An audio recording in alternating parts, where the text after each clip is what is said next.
It's not often that a car is tasked with replacing two models, but that is the case with the 2015 Acura TLX. Built on an entirely new platform, the TLX is replacing both the TSX and the TL, with the promise of bringing more performance and more luxury to the Acura lineup.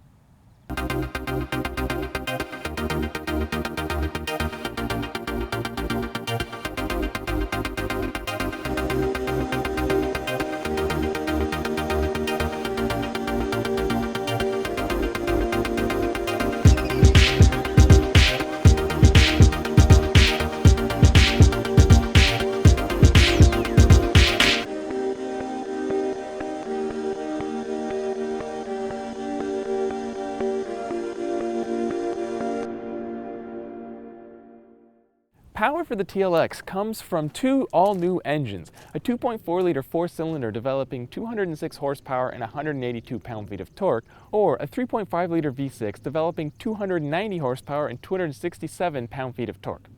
A pair of equally new transmissions are equipped in the TLX depending on which engine you select. Opt for the four-cylinder, and an 8-speed dual-clutch transmission with a torque converter sends power to the front wheels.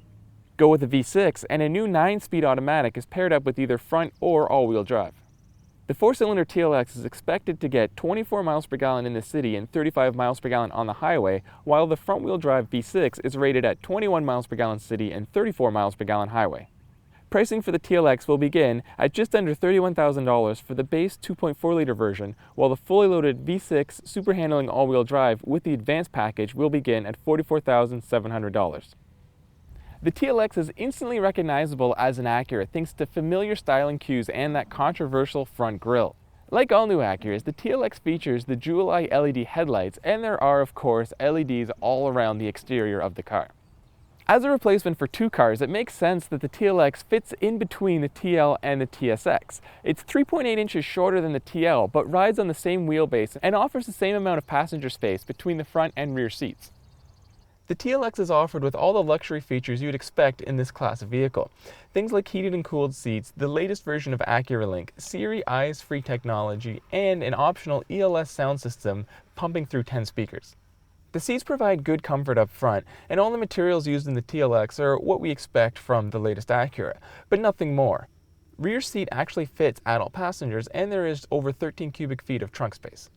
V6 models of the TLX ditch the usual gear shift lever and have these funky push buttons instead. Now, Acura says this is to save space, but I really think it's just to be different. And the unique design is kind of cool to operate, but takes a little getting used to.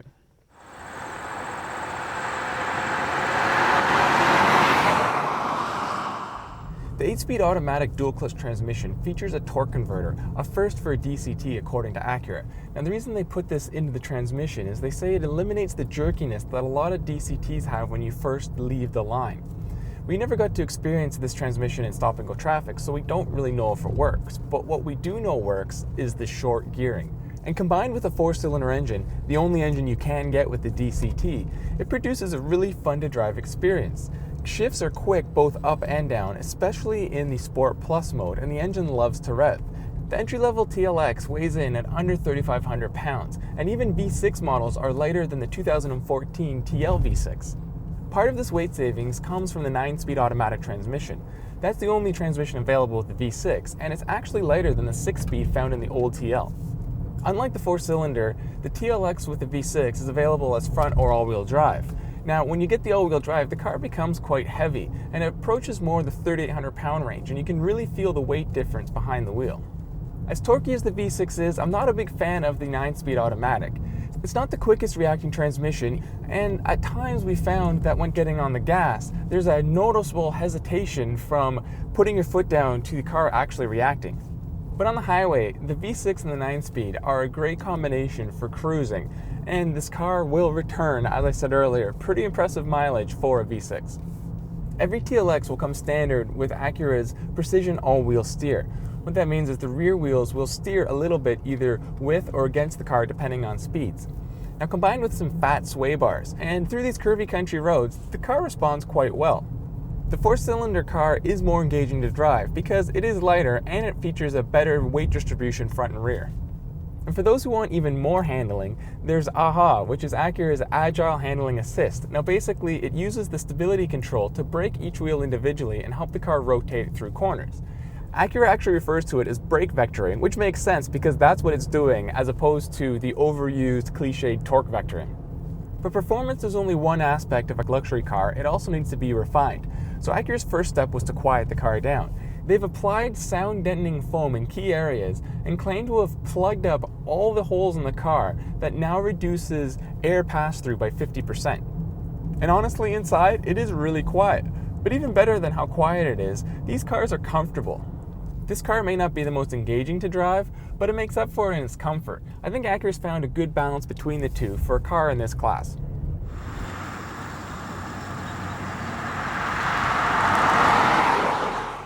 Acura is positioning the TLX against competitors like the Infiniti Q50, BMW 3 Series, and Audi A4.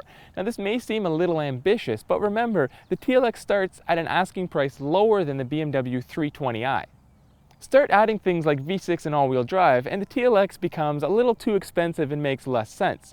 For my money, this is the TLX to get, the 8-speed, dual-clutch, 4-cylinder model. It offers performance, luxury, and value at an almost unbeatable price.